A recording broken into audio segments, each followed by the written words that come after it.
महायुती सरकारमध्ये नुकतेच निवडून गेलेल्या तरुण आमदारांना मंत्रिमंडळात स्थान मिळणार असल्याची जोरदार चर्चा आहे। रत्नागिरी जिल्ह्यातील दापोली विधानसभा मतदारसंघाचे शिवसेनेचे आमदार योगेश कदम यांना मंत्रिमंडळामध्ये मंत्री म्हणून स्थान मिळणार असल्याची जोरदार चर्चा सुरू आहे। रत्नागिरी जिल्ह्यातील दापोली विधानसभा मतदारसंघातील सर्वात तरुण आमदार म्हणून त्यांच्याकडे पाहिलं जातं। शिवसेना शिंदे गटातून त्यांना मंत्रिपदी संधी मिळू शकते।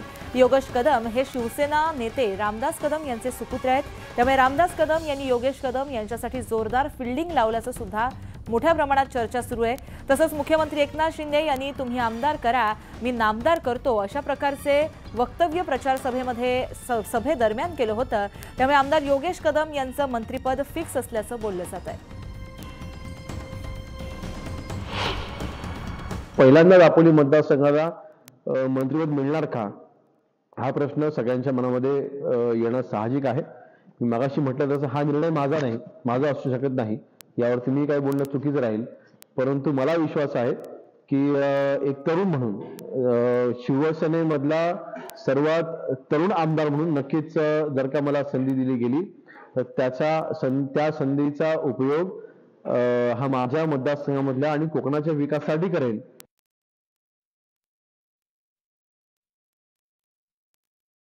त्या माणसाला सुद्धा राजा निवडण्याचा अधिकार दिला। खऱ्या अर्थानं तुम्ही हा घटनेचा सुद्धा या ठिकाणी तुम्ही अपमान करत आहात, अवमान करत आहात। आणि म्हणून आम्ही या ठिकाणी गांधी बाबांच्याकडे आलेलो आहे की गांधीजी यांना सद्बुद्धी द्या। कारण गांधीजी म्हटलेले होते की स्वातंत्र्य मिळाल्यानंतर काँग्रेस विसर्जित केली पाहिजे, परंतु ही काँग्रेस यांनी चालू ठेवल्याचा हा परिणाम आहे। आणि हे गांधीला मी सांगायला आलोय की गांधीजी तुम्ही म्हणला ते खरं होता, परंतु सत्तेसाठी हे काँग्रेस विसर्जित करत नव्हते, परंतु आता जनता ही काँग्रेस या देशातनं राज्यातनं विसर्जित करायला लागलेली आहे। 78 लाख मतदान जे आहे जे वाढीव झालेलं आहे त्याच्यावरती आक्षेप घेतलेला आहे। 5 वाजेपर्यंत निवडणूक आयोगाने आकडेवारी दिलेली होती की 58% मतदान झालंय, परंतु रात्री 9 वाजता आकडेवारी ती येते 65% झाली आहे।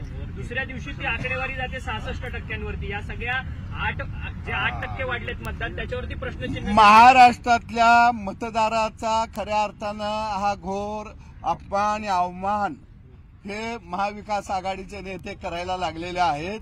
अरे जनतेनं स्वखुशीनं मतदानाला जनता आली, मतदान करायला लागली, त्याचं तुम्ही स्वागत करायला पाहिजे होतं। पण तुम्ही हे मतदान का केलं? 9 वाजेस्तवर का केलं? 10 वाजेस्तवर का केलं?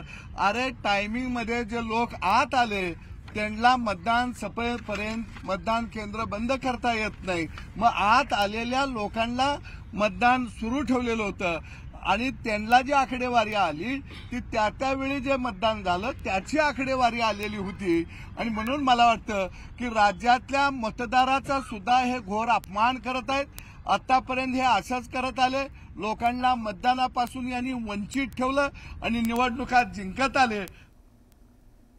पुढे भांडूपमध्ये आपण जातोय। ब्रेकिंग बातमी येते। भांडूपमधील नामांकित शाळेमध्ये 3 मुलींसोबत अश्लील चाळे केल्याची घटना घडली आहे।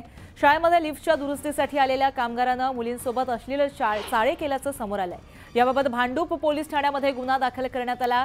या आरोपीला पोलिसांनी ताब्यात घेतलंय।